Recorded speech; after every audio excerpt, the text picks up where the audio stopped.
Yes, there's a muscle there. Hey guys, today we are talking about the suboccipital muscles. These muscles are tiny little muscles that are found at the base of your head or your skull or your cranium or your occiput, whatever you want to call it.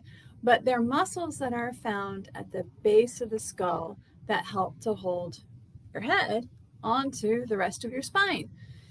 So as you can imagine, these are pretty important muscles, and they definitely have a problem with getting tight.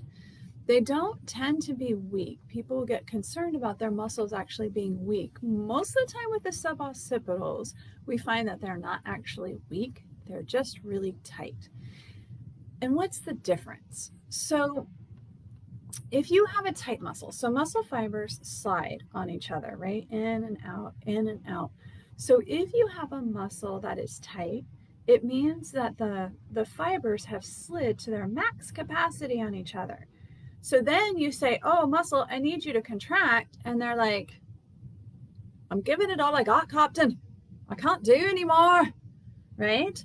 So they're stuck. They're just in that spot. And then you're trying to ask them to contract more. Well, I mean, they literally can't. They literally can't contract anymore, right?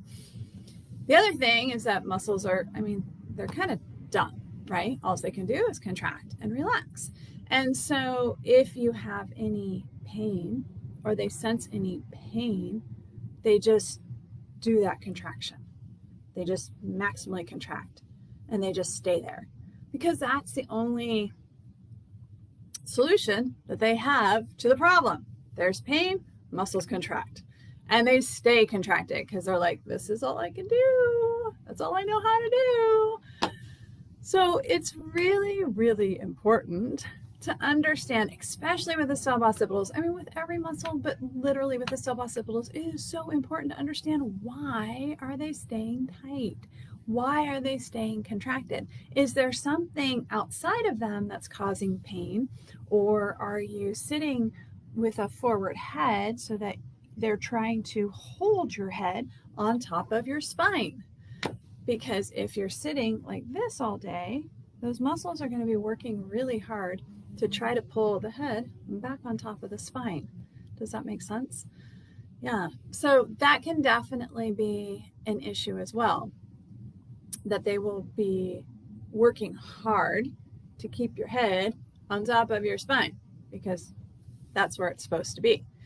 So the suboccipitals are crazy important muscles, and so often they are tight and painful. They can cause headaches. Sometimes it's low-grade headaches that stay at the base of your spine. Sometimes those headaches will move up and come over your head, maybe as they progress.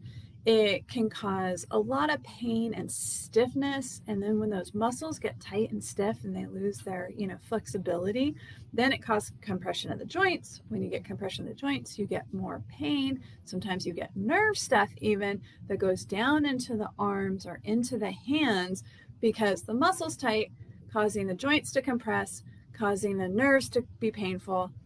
And that's the downward spiral that you find yourself in. And sometimes it can just start with a muscle.